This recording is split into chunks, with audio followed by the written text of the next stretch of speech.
guys, it's Jouelzy. I still don't know how to work this camera. I got a new camera, a Canon 70D. I don't know if I'm gonna keep it. If somebody has some recommendations on how to get this thing right, girl, let's get into this, because you like, where have you been in such a long time? Clink, clink, clink, clink, clang. Did you miss the sound of that? Did you miss the sound of my obnoxious voice saying clink, clink, clink, clang? Today, we are sipping on ginger ale and peach Grand Marnier. It tastes like fruit punch. My lipstick is Smashbox Girl Gang. I already said, part of like my depression is this election, girl. And so, truth be told, I haven't really been following a lot of pop culture news aside from like Beyonce, because Beyonce, and I'm not even, I don't consider myself part of the Beehive. Like, I don't feel like I'm a stan. I just understand, I just understand. So much like false information is floating around. And it's like, okay, so This American Life is a podcast that I love. And one of their more recent episodes was about the false news. And then BuzzFeed did a long read investigation on like the kind of false news that's propagating.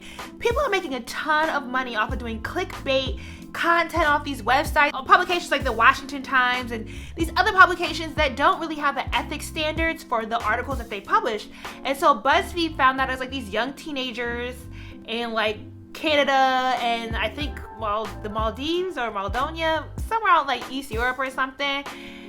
Maldives is in East Europe. Okay, whatever, girl. Somewhere out in East Europe, these kids is like just putting out stuff to fuel mostly it's to fuel the alt-right crowd, which is like the ultra-conservatives, the pro-Trump people, but it's also happening on the Democrat side. There's a lot of fanning the flames in order to draw revenue, and I just get so frustrated with how many people that I know in real life are falling for the hype. And y'all know I'm the clapback queen, and I'm trying to like soften the blow, right?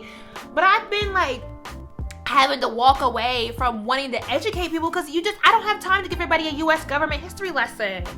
But as the This American Life episode pointed out, facts are no longer the sum of the equation, right? In that facts no longer add up to the answer. People are going to believe what they want to believe. A lot of false equivalence is happening in this election, and I just can't wrap my head around it. I was watching a video shot here in Dallas of two East African immigrants, and the one dude was like, he's gonna vote for Trump because Trump stands for the family and gender values because he's against transgender and gay people. And I'm just like, what?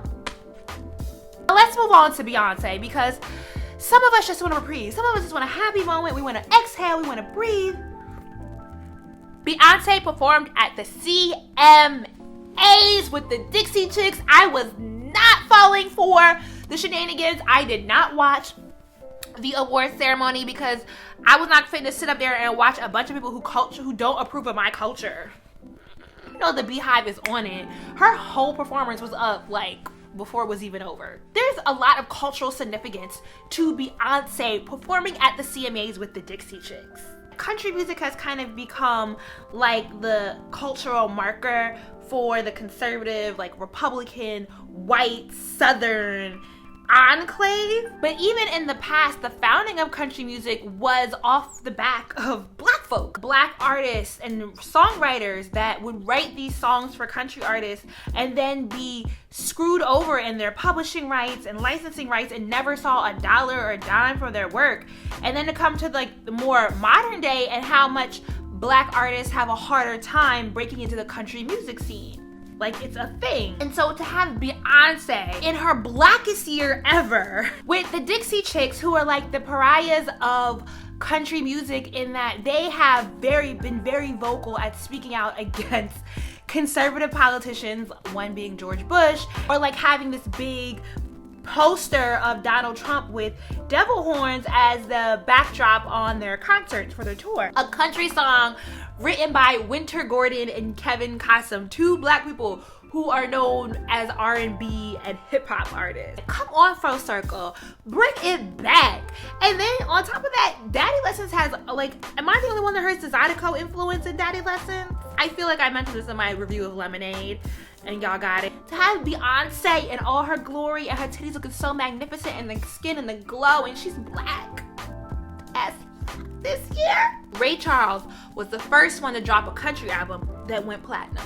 Black folks haven't even thought about the Dixie Chicks since the days of like butterfly clips. Remember when we used to do the twist, the flat twist all the way back and had a butterfly clip on each one of them? Kanye, on one of his St. Pablo stops, went on a rant about Jay-Z only called him. He didn't come see him or come over to make sure he was good after his wife was robbed, that Blue Ivy and Northwest have never had a play date. And he just went off on this rant. Now, it's been a long-standing thing with Kanye and Jay-Z about Kanye idolizing Jay-Z as a big brother. I mean, he has a song on the Graduation album about this. And I remember going to like the graduation listening party, and I feel like Kanye said something about the kind of the rockiness of him and Jay-Z's relationship at that point in like 2008. Yeah, I really feel like Kanye thinks more of this relationship than Jay-Z does. Like, the day Kanye got married, wasn't Jay-Z and Beyonce riding around New York City on their bikes or something? I do feel a little bit bad for Kanye. I wanted to address a comment about their children not having play dates, and it's like, would you let your black ass daughter around the Kardashians? Like, think about that. Think about how people talk about Blue Ivy. I wish I could figure out a way to do a video of talking about when you look like your father, when you have a really pretty mother as a daughter, because I went through that experience where I look a lot like my dad, and my mom was very attractive, and people would constantly make comments about the difference in my parents' look and how much that impacts the child's psyche. And I'm sure the Carter Knowles clan have enough money to kind of circumvent some of that ever really touching Blue Ivy. But to the level that we talk about her or looking like Jay-Z and Jay-Z's features being ugly, as in like black features, like, let's be clear here, we are saying essentially that black ethnic African features are ugly. It's his big lips and his wide nose that people mostly go after, and that is kind of what Blue Ivy inherited. And I think she's a gorgeous little girl. I don't necessarily think that Northwest or even Kim would be the bad influence. It's well known that all the kids in that Kardashian household are really close with Khloe. I don't want my young daughter to be influenced by Khloe or Kylie. And so by default, because I know that your children are extremely close with this family member and I can't go policing your children's relationship with their aunts, I'm just not gonna have my child around your children. Like that's just that. In a family that does a lot of plastic surgery and you want your child to feel good about their black ass features, the Kardashians ain't really, I understand. What you think? So there is so much good black ass TV on. Y'all stay be asking me to do reviews. Y'all stay be asking me. That's not the alcohol talking. Y'all stay asking. Atlanta, hilarious. It was too short of a season. Like, I hope it comes back. What was so good about Atlanta is, one, it's talking about kind of being young, black, and broke without it being like depressing or without it being like this Negro can't really get ahead. I don't think Earn deserves Van though. Truth be told, Earn ain't shit as a boyfriend. And Paperboy, the guy who plays Paperboy went to Yale for grad school. Like, come on, y'all. The acting is good. The humor is hilarious. That Juneteenth episode had me on the floor. And it was so much shade in how they kind of positioned the black woman marrying the white man because of wealth. I caught that. Then there's Queen Sugar, which is on OWN with Ava DuVernay. I love it. I did one review of one episode because that episode was like, woo! I just love Queen Sugar because it makes even the most mundane aspects of black life look beautiful. Like not this last episode, but the episode before last where they were caught in the hurricane. And it was like not a lot of dialogue in that episode, but they caught these really kind of beautiful shots. It's like to think that, okay, two parents laying in the bed with their child doesn't really sound like an interesting scene, but they really kind of caught it and like, oh, it's just, I did a review of 13th, the documentary by Ava DuVernay. Definitely check that out. And if you have not, definitely check out 13. Last night, I went to see, which is a must see. I don't even want to say too much about the movie because there's really no way to talk about it without spoiling, like giving away spoilers. But I was in an audience full of queens who were gagging the whole night.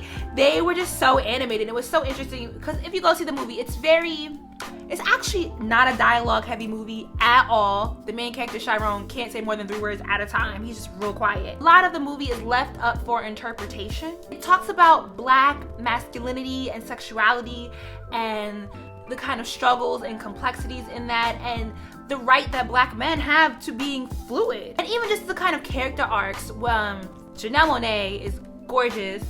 And then Mashallah, I don't know how to pronounce his name. Remy from House of Cards. That dude who just be doing the damn thing. Ali, his last name is Ali. He plays Juan, and even like this is the whole kind of, in any other film, the drug dealer is super hard. He's super gangster. We fit these into these very compact stereotypes of what black characters can be. And there was so much nuance in this film. It's really, really good. I'm trying to get all my homeboys to go see it because I want them to talk about it. I'm not gonna do a review on it, largely because I'm not a black man, and you know, as a black woman, when things are pointed at me and speak to my narrative, don't really care what men have to say about it. Like, I don't really need to hear a review from men about Beyonce's Lemonade. You know what I mean? I don't think I need to voice my opinion because it's not for me to speak to. You know, I watch a lot of the film and I appreciate actually being in an audience mostly of black men. It gives some context of how realistic this movie is and if I was right in my reaction or my thought process to certain scenes in the film. So I'm trying to get all my homeboys to go see it, both straight and queer, because it's just so good. It's so good. Go see it. Support good black films. This one is worth it. Neiman Marcus is selling collard greens for $66 and they sold out. I don't think they sold out because people was really buying them up like that. Probably only making a limited run. And I live up the street from the original Neiman Marcus because it was founded in Dallas. And I've been saying I'm gonna walk down there and see if they sell them in store. Can I go pick me up some $66 collard greens in store? I feel like I saw on my homeboy snap that The Root had bought some, so maybe there'll be a video of a taste test coming up soon. But come on, Columbus. Would you really eat white people's collard greens? I feel like white people would really be doing the turnip greens. No ham hocks, or at least some turkey neck. I mean, I understand y'all be vegan and vegetarian now. That's cute, but you need some smoked meat in your collard greens, all right? And hot sauce. Do you want to see more Pop Snarks? Thumbs up this video. I hope you commented along. This is supposed to be a communal activity.